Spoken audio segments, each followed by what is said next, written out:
রাবণের পুত্র মেঘনাদ যখন মারা গিয়েছিল, রাবণ মনে মনে ভাবলো আমার পুত্র মেঘনাদ শক্তিশালী, মারা যখন গেল তাহলে আর কারো ক্ষমতা নিতে রামকে হারাবে। বিষণ্ণ বদনে প্রতি চিন্তিত হয়ে বাড়ির দরজার সম্মুখে বসে আছে। এমন সময় বিভীষণের পুত্র তরণীসেন এসেছে। এসে বলছে, জ্যাঠামশাই, আপনি হলেন রাবণ, লঙ্কাধিপতি, আপনার এত চিন্তা, নয়নের জল এ শোভা পায় না। এ দেখতে গিয়ে আমার মনটাই আকুল ব্যাকুল হয়ে যাচ্ছে। তখন রাবণ বলছে, জানিস, সারাটা জীবন জুড়ে শুধু অহংকারে পরিপূর্ণ হলাম, অহংকারে পরিপূর্ণ হয়ে ভগবানের চরণটাকে কোনোদিন বসতে চাই না, ভগবানকে ত্যাগ করে দিলাম, রামকে চিনতে পারলাম না। তার এত ক্ষমতা, সেই ক্ষমতা দিয়ে কি করলো, আমার বন্ধুটাকে ধ্বংস করে দেওয়ার মতো পরিস্থিতি হয়ে দাঁড়িয়েছে। তরণীসেন বলল, কেন জ্যাঠামশাই? এখনো পর্যন্ত আমি বেঁচে আছি, আপনি যদি আমাকে অনুমতি দেন, আপনি যদি আমাকে অনুমতি দেন, আপনার সেই অনুমতি গ্রহণ করে, আপনার অনুমতি মাথায় নিয়ে, আপনার আশীর্বাদ মাথায় নিয়ে আমি পারি ভগবানের সঙ্গে যুদ্ধ করতে যেতে, আমি পারি ভগবানের সঙ্গে যুদ্ধ করতে যেতে। রাবণ বলেছিল, তরণী শোন, এত মহারথী যোদ্ধা তারা কেউ পারল না ভগবানের সঙ্গে যুদ্ধ করতে, আর তুই পারবি কি ভগবানের সঙ্গে যুদ্ধ করতে? এত ক্ষমতা তোর মধ্যে আছে? এত ক্ষমতা নেই, এত শক্তি তোর মধ্যে নেই। তরণীসেন তখন বলেছিল, জ্যাঠামশাই, ভগবানের সঙ্গে যুদ্ধ করতে গেলে দরকার হয় না কোনো, দরকার পড়ে না কোনো শক্তি, হৃদয়ে যদি থাকে কিঞ্চিৎ মাত্র ভক্তি দিয়েই ভগবানের সঙ্গে যুদ্ধ করা যায়, কোনো শক্তি দিয়ে নয়। কোনো শক্তি দিয়ে ভগবানের সঙ্গে মা যুদ্ধ করা কোনো যায়নি, যাবেও না। তরণীসেন তখন জ্যাঠামশাইকে বলছে, জ্যাঠামশাই, আপনি আমাকে অনুমতি দিন, আমি পারবো। তরণীসেনের মা তরণীসেনকে তখন বলছে, শোন তরণী, তোর মা যদি তোকে অনুমতি দেয় তাহলে তুই যেতে পারিস। তরণীসেন কি করল, রাবণের অনুমতি নিয়ে মার কাছে গেছে। মা সরমা সুন্দরীর কাছে গিয়ে মাকে ডাক দিচ্ছে, মা, ও মা, মা গো মা। এমন আকুল কণ্ঠের প্রতিধ্বনিতে দেখেছে, ডাকবার মধ্যে এত দরদ, এত ভাব বুঝতে পেরেছে। মা যেন গরমের মধ্যে যেন কিরম যেন একটা শূন্যতা ভাব দেখা দিচ্ছে। কি ব্যাপার?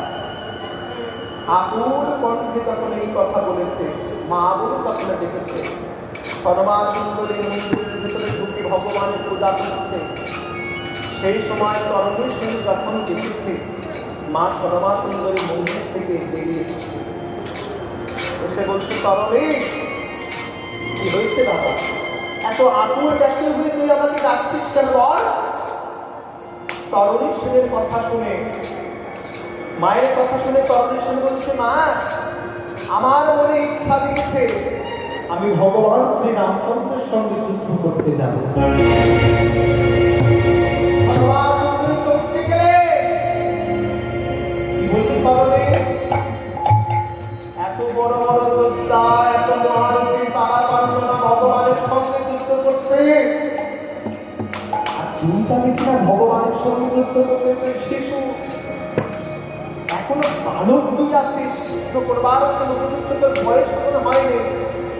তরণীসেন তখন মাকে বলেছিল, মা,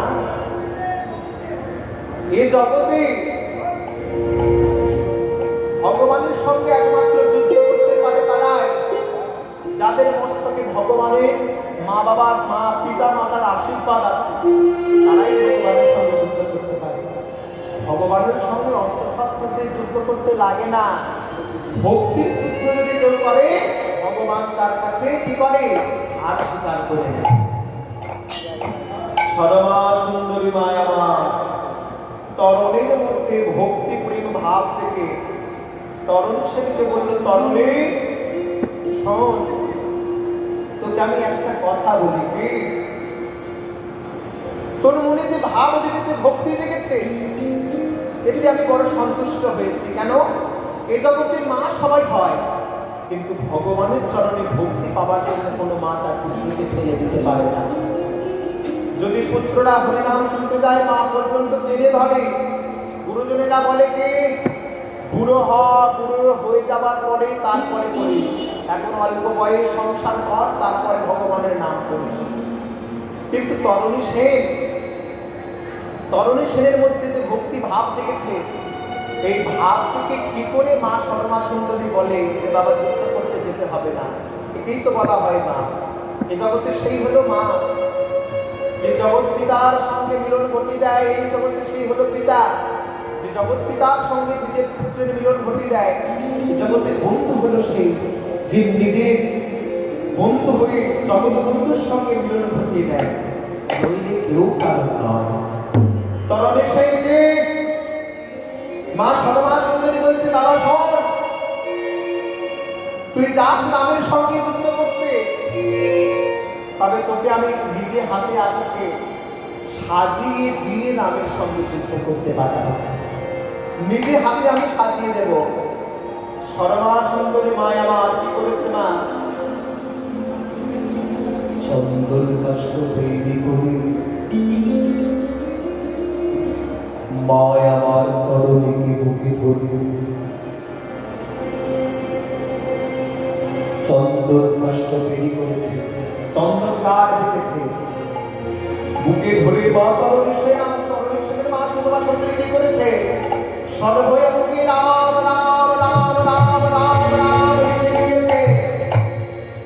রাম রাম লিখে দিয়ে তরণী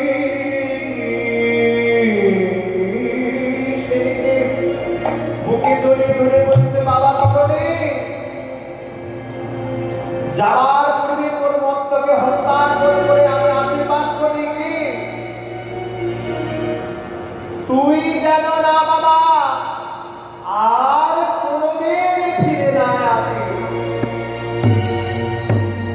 তরণী সেন মার কথা শুনে মার চরণে আচারকে তুলে মা সরমা সুন্দরী রাত্র রাঙা তরণটাকে বুকে জড়িয়ে ধরে মাকে বলছে, মা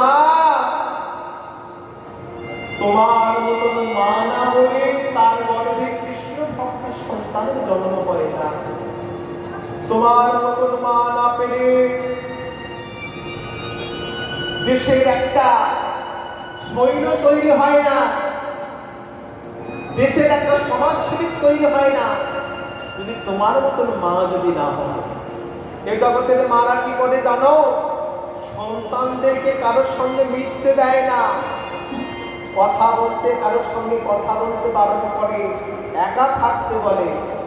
কিন্তু জানো না, তোমার মতন মা পেয়েছিলাম বলে, তোমার মতন মায়ের গর্ভে জন্মেছিলাম বলে আজ রামচন্দ্র, ভগবান শ্রী রামচন্দ্রের চরণে যাবার মন ভাব শুধু জেগেছে। তবে যখন তুমি বলছো না আর ফিরে না আসতে, আমি কথা দিলাম ফিরে আমি আসবো না, তবে কথা দাও আগামী জন্মে যেন তোমার মতন মায়ের গর্ভে আমি বারবার আসতে পারি। আমি বারবার এসে যেন তোমার গর্ভে এসে তোমার স্তনদুগ্ধ পান করে আমি আমার জীবন ধারণ করে তোমাকে যেন আমি মা বলে ডাকতে পারি, নিতাই গৌর হরি বল বলে যেন তোমার চরণ লাভ করতে পারি। সরমা সুন্দরী তরণী সেনকে আশীর্বাদ করে দিয়েছে। মায়ের চরণে শেষ প্রণাম করে তরণী সেন সর্বঙ্গে রাম নাম লিখে মায়ের আঁচলটা ছিঁড়ে নিয়ে মাথায় পাগড়ি বেঁধে তরণী সেন যাচ্ছে ভগবান শ্রী রামচন্দ্রের সঙ্গে যুক্ত করবে। যাওয়ার পূর্বে রাবণের সঙ্গে দেখা করেছে। জ্যাঠামশাই কে বলছে, জ্যাঠামশাই আমাকে কিরকম জ্যাঠামশাই দেখছে কি সর্বই অঙ্গে রাম নাম লেখা, কপালে রাম নাম, বুকে রাম নাম, হাতে রাম নাম, সর্বই অঙ্গে রাম নাম লেখা। হ্যাঁ বাবা তরুণী, এত সুন্দর করে, এত ভালো করে, এত যত্ন করে রাম নাম তোর অঙ্গে কে লিখে দিল? তরুণী সে বলছে জ্যাঠামশাই আমার অঙ্গে রাম নাম লিখে দিয়েছে আমার মা। তোর মা? হ্যাঁ, আমার ঘরে, আমার গৃহে সবাই একে একে রাম ভক্ত হয়ে গেছে, অজান্তে বুঝতে পারেনি। তোর বাবা বিভীষণ সে রাম ভক্ত হয়ে চলে গেল আমাকে ছেড়ে দিয়ে। তোর মাও যে মনে মনে রামের প্রতি এত ভক্তি আমি বুঝতে পারি। জগতে সবাই ভগবানের নাম করলো আর আমি সারাটা জীবন শুধু রাম সে হয়ে থাকলাম। ভুলেও রাম নাম আমি একবারও করলাম না, রাম বলে একবারও কাঁদলাম না। আমি নিজে নিজে বসে বসে ভাবি, একাকি একা একা ভাবি জীবনে কি করলাম, কি করতে পৃথিবীতে এসেছিলাম, কেন এসেছিলাম, কিসের জন্য এলাম, কি করলাম, কি করে গেলাম। সারাটা জন্ম শুধু হিংসা, অহংকার, দম্ভে পরিপূর্ণ হয়ে ঘুরে বেড়ালাম। ভুলেও একবার তার নাম করলাম না। সারাটা জন্ম ধরে তার নাম একবারও ভুলে করলাম না। আমার মতন প্রাপে, আমার মতন কি আর মূর্খ ব্যক্তি দ্বিতীয় আর কেউ আছে? আমার মতন দ্বিতীয় মূর্খ ব্যক্তি পাপি আর কেউ নেই। আকুল কণ্ঠে রাবণ কাঁদছে, কেঁদে কেঁদে তরুণী সেনের মস্তকে হস্তার্পণ করে আশীর্বাদ করে দিয়ে বলছে, তরুণী তোকে আমি আশীর্বাদ করলাম, দেখবি রামের চরণে তোর ভক্তি লাভ হবে আর রামের তোর কৃপা হবে। তরুণী সেন জ্যাঠামশাইয়ের চরণে প্রণাম করে ভগবান শ্রী রামচন্দ্রের সঙ্গে যুদ্ধ করতে যাবে বলে বেরিয়ে পড়েছে। আর বদনে শ্রী রাম নাম বলছে, মুখে রাম নাম বলতে বলতে যাচ্ছে।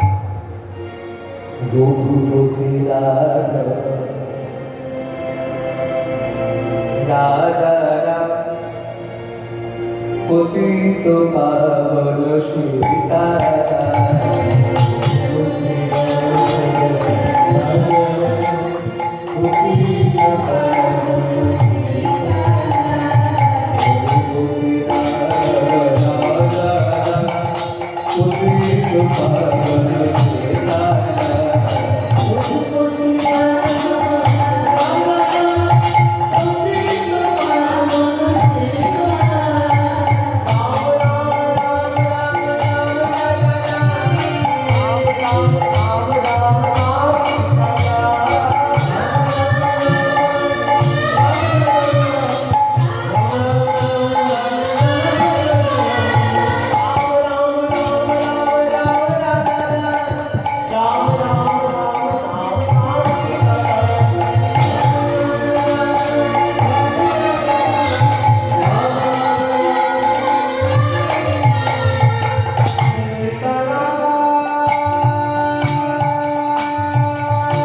বলুন বলুন বলুন, সকালবেলায় রাম নাম এক্ষুনি কৃপা হয়ে যাবে।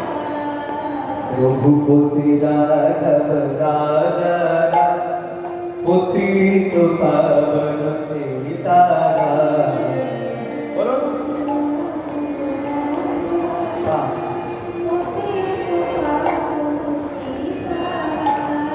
রাম রাম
ভেবেছিলাম ভক্ত হবে না, কেউ একদম আসবে না।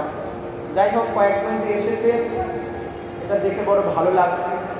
খুবই ভালো, খুব সুন্দর পরিবেশ, খুব ভালো প্যান্ডেল, রাধা মাধব আছে, খুব সুন্দর লাগছে সবাই, পরিবেশ খুবই ভালো। তবে অনেক ভক্ত পেলে আনন্দ লাগে, যত ভক্ত হবে তত আনন্দ লাগবে। আর মাইকের সাউন্ডও খুব ভালো, খুব ভালো সাউন্ড, দুর্দান্ত সাউন্ড। এইরকম সাউন্ড আমরা যদি পাই তাহলে কি বলবো, প্রাণ ভরে যাবে গান গাইতে। তাই এবারে কি করেছে, তরণী সেন যাচ্ছে, তরণী সেন যাচ্ছে কোথায়? ভগবান শ্রী রামচন্দ্রের সঙ্গে যুদ্ধ করবে বলে। তরণী সেন যখনই গেল, গিয়ে রামচন্দ্রের বদনখানা দর্শন করেছে, রামচন্দ্রের বদনটাকে দর্শন করেছে। কিরকম এত সুন্দর বদন তরণী সেন এর আগে কোনোদিন দেখেনি। এত সুন্দর বদন তরণী সেন এর আগে কোনোদিন দেখেনি। কেন? সেই বদন দেখে কি হয়েছে, কোটি কোটি চন্দ্রের মতন শোভা সেই বদনে পাচ্ছে। এত উজ্জ্বল বর্ণ রামচন্দ্রের বদন। তরণী সেন সেই বদন দেখে কি করছে জানো না? মন ভরে যাচ্ছে। আর কি বলছে শুনুন, ও রাম রূপ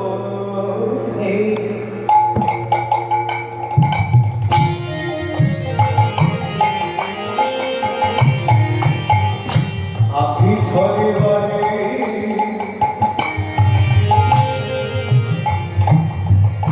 মনে মনে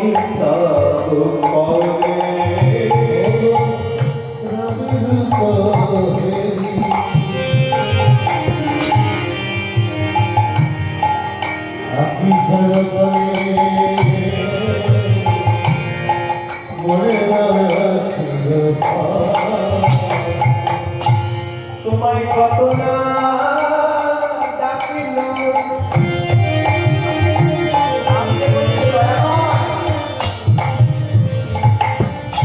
তোমায় কত না ডাকিল, কত না বুঝিল, তোমায় কত না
তোমার